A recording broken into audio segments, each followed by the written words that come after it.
Bonjour et bienvenue à cette vidéo intitulée Quotient émotionnel. Cette vidéo sera présentée ou exposée selon le plan suivant.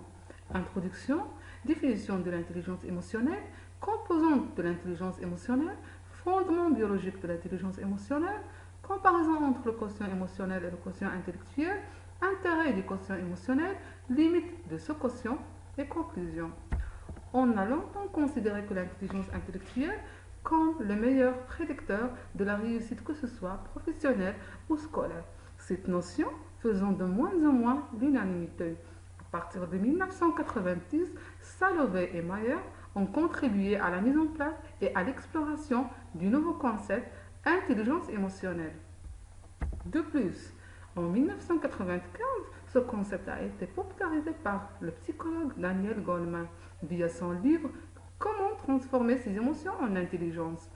Il estime que les gens les plus performants ne sont pas nécessairement ceux qui ont le quotient intellectuel le plus élevé, mais plutôt qui ont les habiletés interpersonnelles et sociales les plus développées.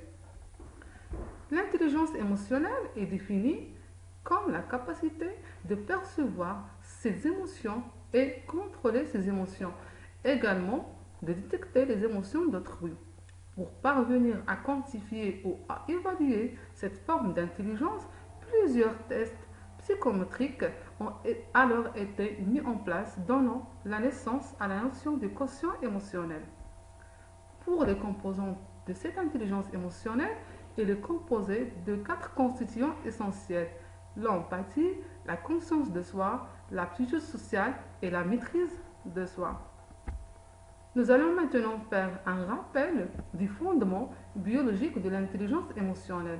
Concernant notre cerveau, il est constitué et il est admis qu'il est constitué de 3 cerveaux.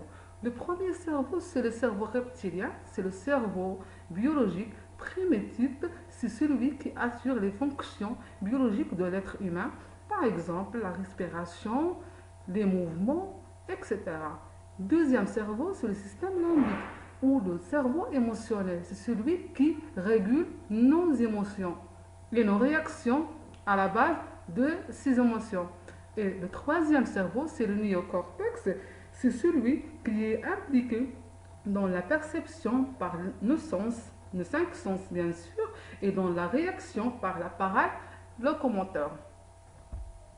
Pour les circuits émotionnels, il est prouvé qu'il existe 2 circuits. Un circuit qui est court et un circuit qui est long.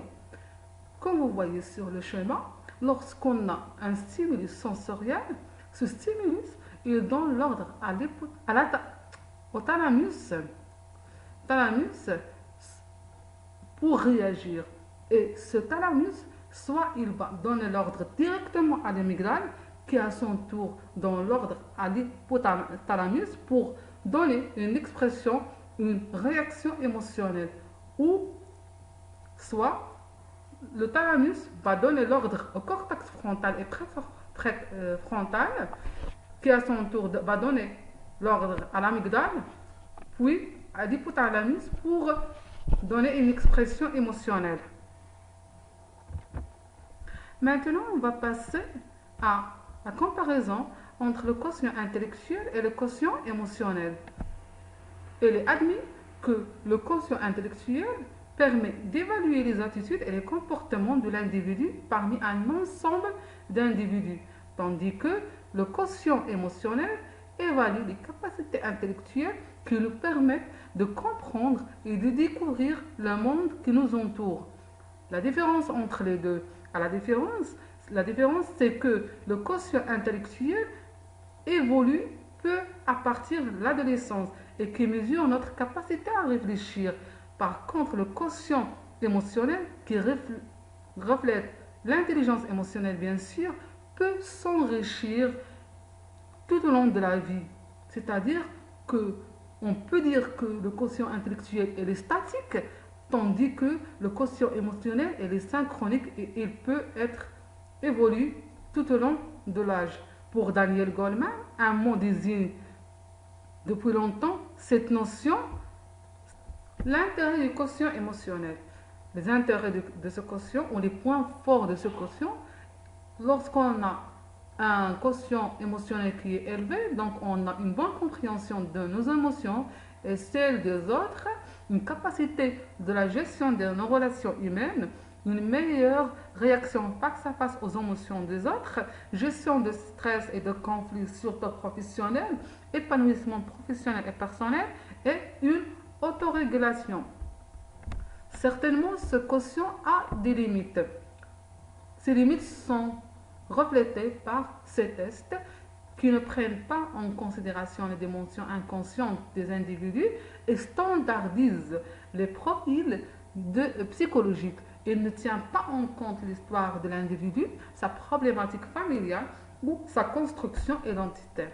Et finalement, on peut dire que plus l'individu aura le contrôle de ses émotions, plus son quotidien sera facilité bien sûr, et le quotient émotionnel constitue aujourd'hui un sujet plus omniprésent dans les services de ressources humaines, notamment en ce qui concerne le travail d'équipe.